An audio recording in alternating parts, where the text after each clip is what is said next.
Ahora teníamos un estudio en Londres, no nos separábamos nunca y hablábamos constantemente de los tiempos en que tratábamos de sondear los misterios del mundo irreal, las drogas, las drogas, las disipaciones y el agotamiento nervioso no habían envejecido y nos habían envejecido y debilitado. Y la barba y el pelo cada vez más escaso de mi amigo se habían vuelto completamente blancos. Nuestra capacidad para eludir un sueño extenso era sorprendente, ya que rara vez sucumbíamos más de una hora o dos a esa oscuridad que ahora se había convertido en espantosa amenaza. Entonces llegó un mes de enero cargado de niebla y de lluvia en que escaseaba nuestro dinero y nos era difícil comprar drogas. Habíamos vendido todas nuestras estatuas y cabezas de marfil y no teníamos recursos para adquirir material nuevo, ni fuerzas para modelar el que nos quedaba. Sufríamos terriblemente y cierta noche mi amigo cayó en un sueño profundo del que no logré despertarle. Aún recuerdo la escena. El estudio era una buhardilla oscura y desolada.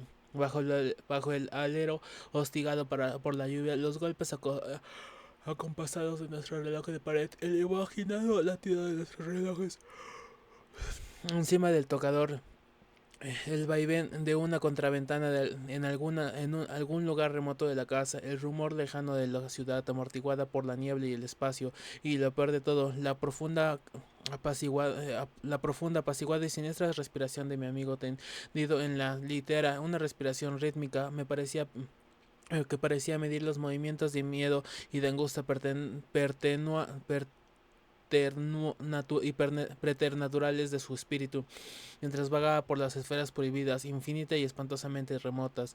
La tensión de mi vigilia se volvió opresiva y una sucesión de impresiones y asociaciones se golpearon en mi mente casi desquiciada. Oí que un reloj, no los nuestros, ya que no eran de campana, daba la hora en alguna parte, y mi morbosa imaginación encontró en esto un nuevo punto de partida para ociosas divagaciones. Relojes, tiempo, espacio infinito después.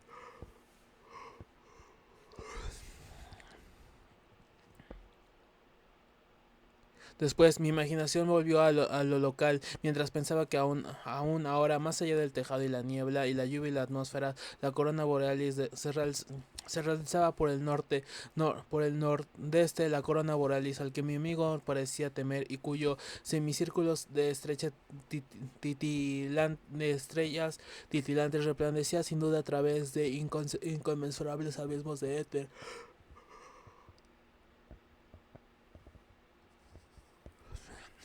De repente mis oídos febrilmente sensibles aparecieron captar un componente enteramente distinto en la nueva mezcolanza de ruidos ampliados por la droga. Fue en que en, Gido, fue en quejido Fue un quejido ronco, lejanísimo, detestablemente insistente, que clamaba, se burlaba, llamaba desde el nordeste, pero no fue este tejido lo que me privó de mis facultades y mi grabo en el alma de un sello, y que grabó en el alma un sello de terror del que tal vez no llegue a liberarme jamás. No fue aquello lo que me hizo gritar y me perjudicó las convulsiones que resolvieron a los vecinos y a la policía derribar la puerta. No fue lo que oí, sino lo que vi, porque en esa habitación oscura de cortinas corridas y ventanas cerradas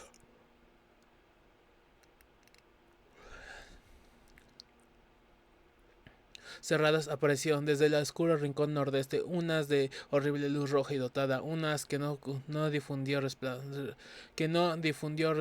alguno entre las sombras, sino que iluminó tan solo la cabeza recostada del inquieto durmiente, extrayendo un espantoso duplicado al rostro cuerpo y cuer, el rostro recuerdo y luminoso y extrañamente joven, tal como yo lo había percibido en los sueños de espacio abismal y tiempo desencadenado.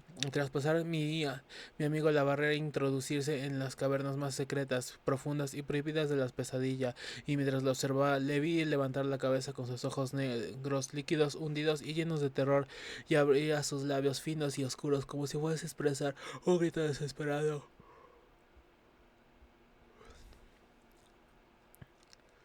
expresar un grito desgarrador. Aquel rostro espantoso y flexible brillaba sin cuerpo, luminoso y rejuvenecido en la negrura. Reflejó un espanto más puro, sofocante y enloquecedor que nada de cuanto ha visto jamás el cielo y en la tierra. No sonó una palabra en medio de aquel rumor distante que se aproximaba más y más, pero seguir la mirada frenética del rostrore cuerdo, rostro, rostro, del rostro recuerdo a lo largo del admirable haz de luz hacia su fuente, de la que también procedía el gemido. Vi algo fugazmente y con un zumbido en los oídos caí en el ataque de epilepsia y alaridos que atrajo a los inquilinos y a la policía. Jamás he sabido explicar.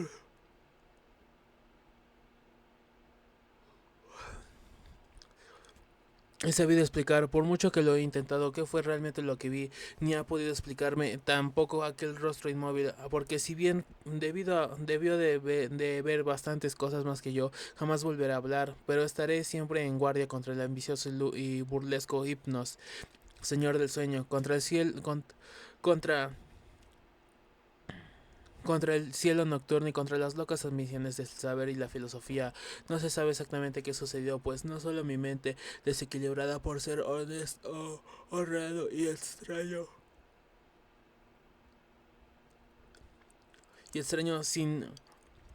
sino también otras quedaron contaminadas por un olvido que no puede significar otra cosa que la locura. No sé por qué razón, que yo nunca he tenido ningún amigo y que el arte, la filosofía y la locura han llenado siempre mi trágica existencia. Los inquilinos y la policía me calmaron esa noche y el doctor me administró algo para tranquilizarme, pero nadie se dio cuenta del pesadillesco suceso que tuvo lugar. No les inspiró ninguna compasión mi amigo fulminado. Lo que encontraron en el lecho del estudio les movió a lavarme de una forma que me produjo náuseas y que ahora hace gozar de una fama que desprecio desesperadamente mientras sigo aquí sentado horas y horas calvo, no la, calvo con la barba gris, acabado, paralítico, enloquecido, pero las drogas quebrantando y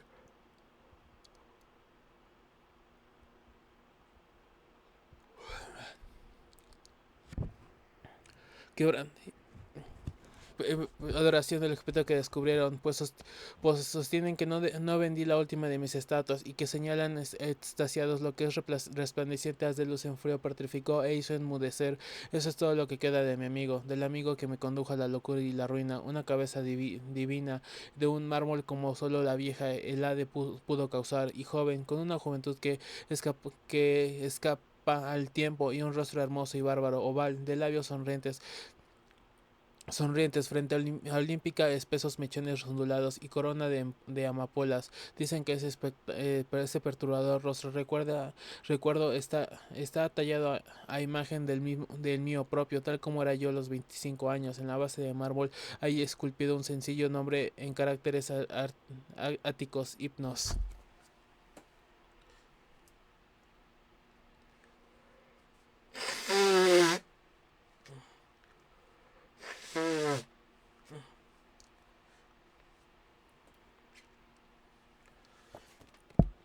Lo que trae la luna.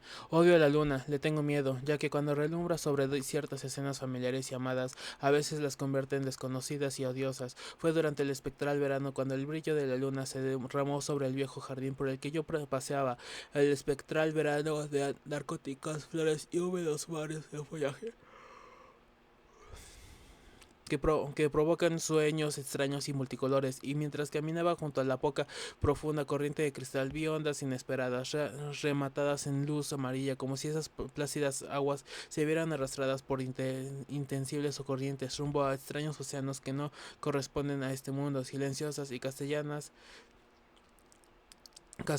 y silenciosos y centellantes, brillantes y funestas. Esas aguas condenadas se dirigían hacia no sabía yo dónde, mientras que en las riberas de verdor blancas flores de loto se abría una tras otra al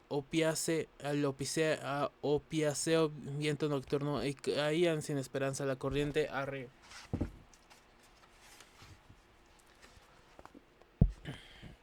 arremolinándose en forma horrible, yendo hacia adelante, bajo el puente arqueado y tallado, mirando atrás con la siniestra resignación de las fuerzas calmas y muertas, y mientras corría por la orilla, aplastando flores dormidas con pies desatendidos, enloquecido en todo momento por el miedo a pensar que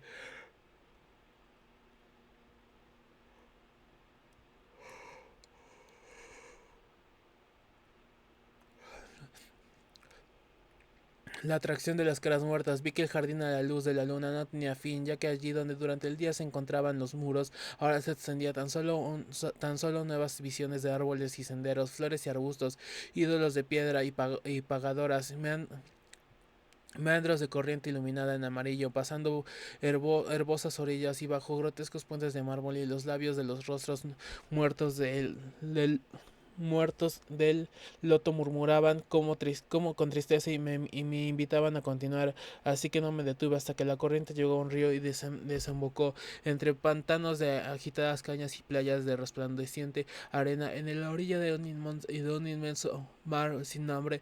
Les, la espantosa luna relumbraba sobre ese mar y sobre sus olas inarticuladas pedían extraños perfumes y al ver desvanecerse en sus profundidades las caras del loto, lamenté no tener redes para poder aprenderlas y conocer de ellas los secretos de que la luna había transportado a través de la noche.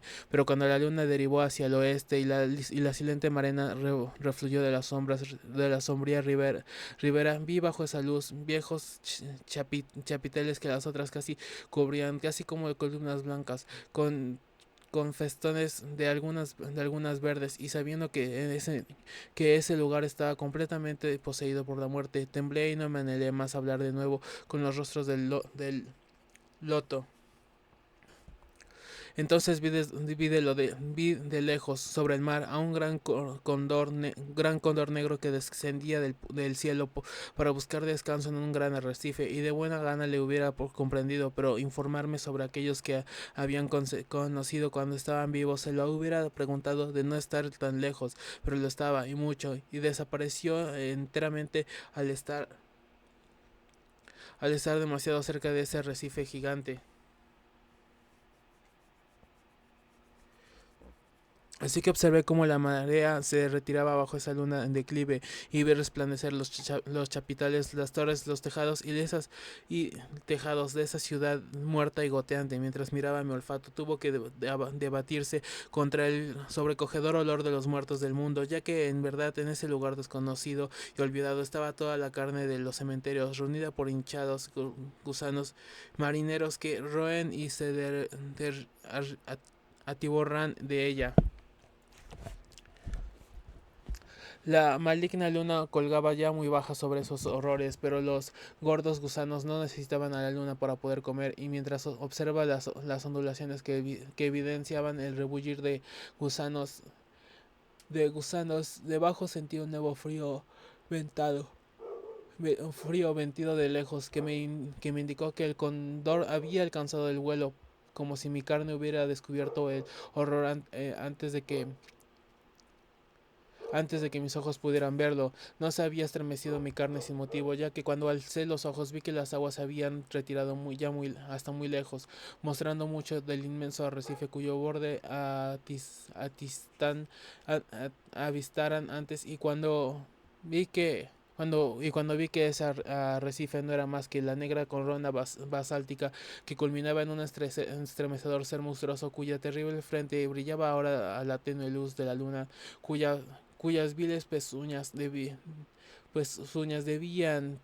pisotear infernal, el fondo infernal, situado a kilómetros de profundidad. Giré y giré hasta que el oculto rostro borró de las aguas, y hasta que los escondidos ojos me miraron, luego de la desesperación de esa lasciva y traicionera luna, y para acabar de ser despiadado, me sumergí contento y sin dudar en las hediondas bajuras donde, entre muros llenos de algas y hundidas calles, los gruesos gusanos de mar revuelven a los cadáveres de los hombres. El ceremonial. Los demonios hacen que lo que no existe se convierta en visible a los ojos de los hombres. Lactancia. ¿Qué pedo? Me encontraba lejos de casa y caminaba fascinado por el canto de la mar oriental. Empezaba a caer la tarde cuando la oí por primera vez estrellándose contra las rocas. Entonces me percaté de lo cerca que la tenía. Estaba al otro lado del monte, donde los sauces retorcidos recortaban su silueta sobre un cielo cuajado de tempranas estrellas, y porque mis padres me habían pedido que fuese a la vieja ciudad que ahora tenía a paso, continué la marcha en medio de aquel abismo de nieve recién caída, por un camino que parecía remontar solitario hacia Aldebarán, tembloroso entre los árboles, para luego descender a esa antiquísima ciudad en la que jamás había estado, pero en la que tantas veces he soñado durante mi vida.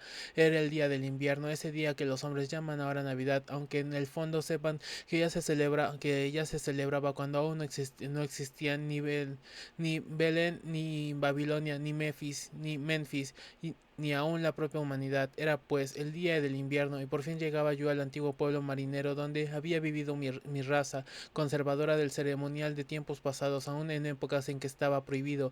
Al viejo pueblo llegaba, cuyos moradores habían ordenado a sus hijos y a los hijos de sus hijos que celebraban el ceremonial una vez cada 100 años, para que nunca se olvidase los secretos del mundo original. Era la mía, una raza vieja. Ya lo era cuando vino el colonizar estas tierras hace 300 años, y que era la mía una gente extraña, gente solapada, clandestina, procedente de los insolentes jardines del sur, que hablaban otra lengua antes de aprender la de los pescadores de ojos azules, y ahora estaba parecida por el mundo. Únicamente se reunía a compartir rituales y misterios que ningún otro vivente podría comprender. Yo era el único que regresaba aquella noche al viejo pueblo pesquero, como ordenaba la tradición, pues solo se recuerdan el pobre y el solitario. Después, al coronar la cuesta del monte, sometí la vista de Kingsport, adormecido en el frío del anochecer nevado, con sus ventuscas veletas, sus campanarios, sus tejados y chimeneas, los muelles, los puentes y los sauces y cementerios, los interminables laberintos de calles abruptas, estrechas y retorcidas serpenteaban hasta lo alto de la colina donde se elevaba el centro de la ciudad, coronado por una iglesia extraña que el tiempo parecía no haberse atrevido a tocar. Una infin una infinidad de casas coloniales se acumulaban en todos los sentidos y niveles, como las abrigadas construcciones de madera de algún niño. Las alas grises del tiempo parecían cernerse sobre los tejados y las nevadas buhardillas. Los faroles y las ventanas emitían en la oscuridad unos reflejos que iban a juntarse con Orión y las estrellas primordiales, y la mar rompía incesante contra los muelles miserables, aquella mar de la que emergía nuestro pueblo en en los viejos tiempos. Junto al camino, una vez arriba de la cuesta, había una colina yerna, barrida por el viento. No tardé en ver que se trataba de un cementerio en donde las negras lápidas brotaban de la nieve como las uñas destrozadas de un cadáver gigantesco. El camino, sin huella alguna del tráfico, estaba solitaria. Únicamente me pareció oír de cuando en cuando unos crujidos como de una horca sacudida por el viento. En 1962 ahorcaron a 4 de mi raza por brujería, una vez que la carretera comenzó a descender hacia la mar. Presté atención por si oía el alegre bullicio de los pueblos anochecer, pero no oí nada. Entonces recordé la época en que estábamos y se me ocurrió que el viejo pueblo puritano conservaría tal vez costumbres navideñas. Navideñas extraigas para mí, y que entonces estaría entregado a silenciosas oraciones. Así que abandoné mis esperanzas de oír la algarabia propia de estas fiestas. Dejé de buscar viajeros con la mirada y seguí mi camino. Fui delante atrás, uno tras otro, las silenciosas causas del campo con sus luces ya encendidas. Después me interné entre las oscuras paredes de piedra, en las que el aire solitario parecía mecía las chirriantes enseñanzas de antiguas tiendas y tabernas marineras. Los grotescos aldabas Las grotescas aldabas de las puertas bajo los soportales resplandecían a lo largo de los callejones desiertos, reflejando cada luz que se escapaba de las estrechas ventanas acortinadas.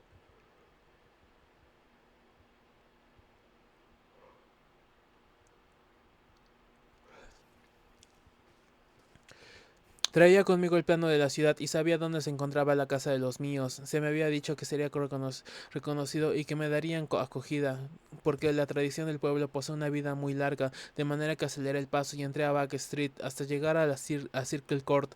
Luego continué con Green Lane, única calle pavimentada de la ciudad que va a desembocar detrás del edificio de mercado. Aún servía el antiguo plano y no me tropecé con dificultades. Sin embargo, en Arca al decirme me habían mentido al decirme que había reenvías, que había tranvías. Al menos yo no veía redes de cables aéreos por ninguna parte. En cuanto a los raíles, es posible que los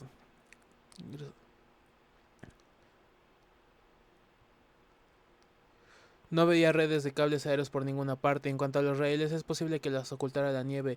Me alegré de tener que caminar porque la ciudad revestida de blanco me parecía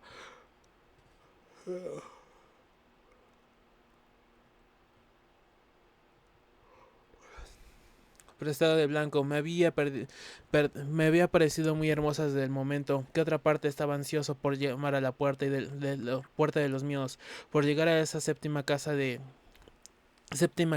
Green Lane a mano izquierda, de tejado puntiagudo y doble planta, que databa de antes de 1650. Había luces en el interior y por lo que pude apreciar a través de la vidriera de rombos de la ventana, solo se conservaba tal y como debió de ser en aquellos tiempos. El piso superior se inclinaba por encima del trecho del, del estrecho callejón, invadiendo de hierba casi todo el edificio de frente, que también se inclinaba peligrosamente, constituyendo casi un túnel por donde caminaba yo. Los peldaños del umbral estaban absolutamente limpiados de aire. Había cer no había aceras y muchas cosas que tenían la puerta muy por encima del nivel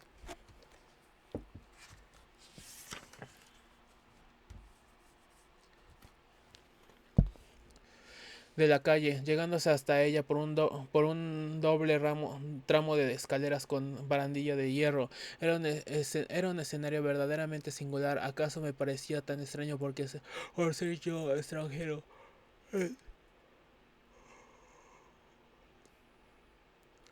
Al dar los golpes con aquella vieja albada de hierros, me sentí preso de una alarma repentina. Se despertó en mí cierto temor que fue tomado estabilidad debido a tal vez a la rareza de mi petición, al frío de la noche o al silencio impresionantemente de la vieja ciudad de costumbres extrañas. Y cuando en respuesta a mi llamado se abrió la puerta con un chirrido y quejumbroso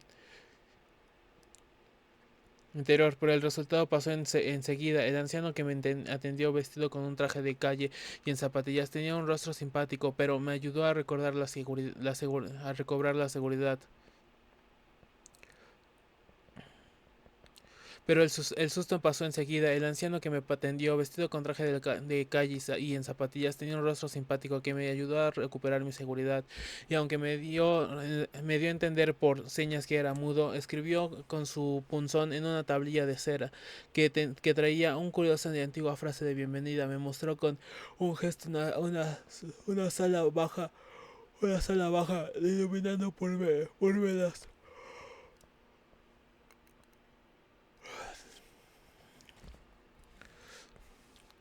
Tenía la pieza gruesas vigas de madera y recio, y acaso mobiliario del siglo XB2. Aquí el pasado recobraba vida, no faltaba ningún detalle. Me llamaron la atención la chimenea de campaña cavernosa y una rueda sobre la que una vieja atraviada con ropas holgadas y sobre todo y bonnet de paño de espaldas. A mí se implicaba una famosa poseer a la festividad del Día de los Niños y de Coppel.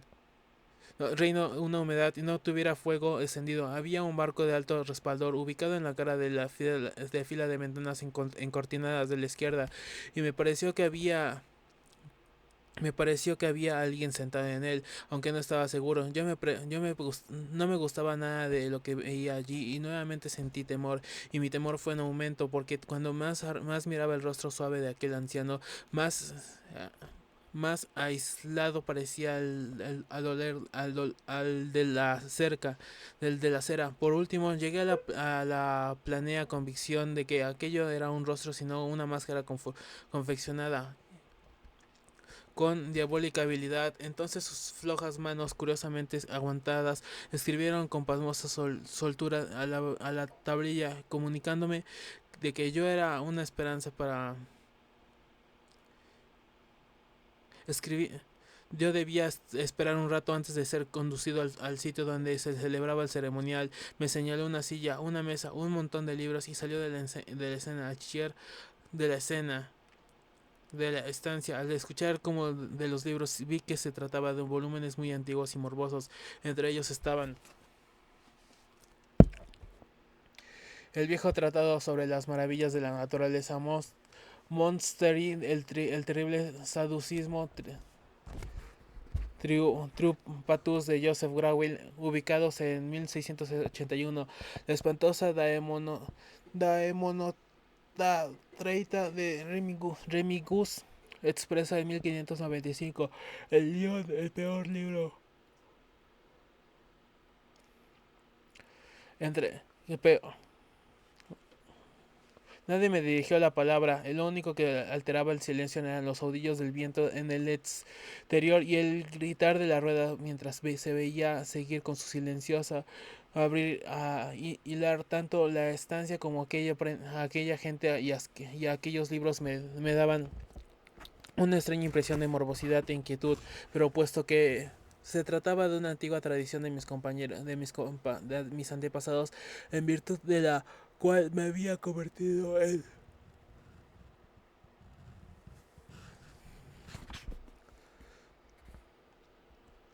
de una antigua tradición de mis antepasados, en virtud de la cual se habían convocado para tan extraña conmemoración, pensé que debía esperarme las cosas más peregrinas, con que me puse a leer, interesado por un tema que había encontrado en el Necronomicon. Se trataba de una leyenda demasiado espantosa para ser agua.